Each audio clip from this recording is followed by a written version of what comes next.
संपूर्ण कोरोना लसीकरणाचे उद्दिष्ट साध्य करण्यासाठी आणि प्रत्येकाला कोरोनाची लस मिळावी हा उद्देश समोर ठेवून जिल्हा आरोग्य विभागाच्या वतीने वॅक्सिनेशन ऑन व्हील हा नवीन उपक्रम सुरू केला आहे। या उपक्रमाच्या माध्यमातून 45 वर्ष वयोगटावरील नागरिकांना घरपोच कोरोनाची लस देण्यात येणार आहे। याबाबत आरोग्य विभागाने नियोजन केले आहे। केंद्र शासनाने सर्वांना मोफत कोरोनाची लस देण्याचे धोरण ठरविले आहे। जिल्ह्यात कोरोना बाधितांची संख्या सध्या कमी होत आहे, परंतु सर्वांचेच लसीकरण करणे गरजेचे आहे। ग्रामीण भागातील 45 वर्ष वयोगटावरील नागरिकांच्या लसीकरणासाठी वॅक्सिनेशन ऑन व्हील हा नवीन उपक्रम सुरू करण्यात येणार आहे। या उपक्रमानुसार ज्या गावातील 45 वर्ष वयोगटावरील नागरिकांचे लसीकरण अद्यापपर्यंत झालेले नाही, अशा नागरिकांनी तालुका आरोग्य अधिकारी यांना संपर्क केल्यास त्यांना मोबाईल व्हॅनद्वारे लसीकरणाची सुविधा घरपोच उपलब्ध करून देण्यात येणार आहे। कोरोनाची जी परिस्थिती बघता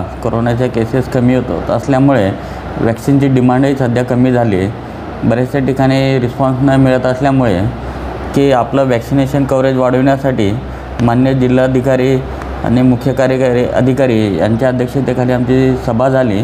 त्या सभेमध्ये असं ठरलं आहे की जे गाव आपल्याला 100, 150, 200 डोजेस पूर्ण करून देणार, आपल्याला त्यांच्याकडे लाईन लिस्ट अपडेट असणार, तर त्यांनी आपल्याला कॉल करा आणि त्यानुसार मग त्या गावाच्या ठिकाणी आपली टीम जाणार आणि त्या गावाचं पूर्ण लसीकरण करून देणार।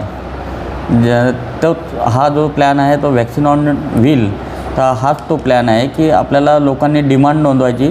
ज्या ठिकाणी 50, 100, 150 असे ज्याप्रमाणे जास्त मॉब आहे, समजा शहरी भागात असेल किंवा ग्रामीण भागात, त्यांनी डिमांड आपल्या तालुका आरोग्य अधिकारी कार्यालयात नोंदवायची आणि तिथून मग संबंधित तालुका आरोग्य अधिकारी तिथून प्लॅन करून त्या गावचं यामध्ये पूर्ण करणार। सद्यस्थितीत आपण 45च्या वरच्या ग्रुप घेतलेला आहे, तर 45च्या वरचे जे काही असेल तर त्यांना आपण तो लसचा उपक्रम राबवणार। दोन्ही लसीसाठी कोविशिल्ड असो या कोवॅक्सिन, या दोन्ही लसीकरता आपण लस टोचणारच आपल्या जे ॲम्ब्युलन्स आहेत त्याचा उपयोग करणार आणि नंतर प्रत्येक तालुक्याला आपण डिमांड केलेली आहे 14 तालुक्याकरता वॅक्सिन व्हॅनची।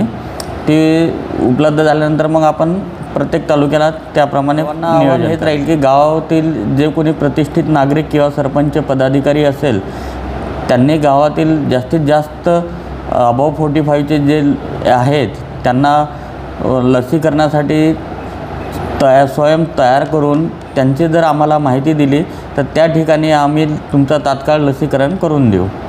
अनिकेत ठाकरे, विदर्भ न्यूज, अमरावती।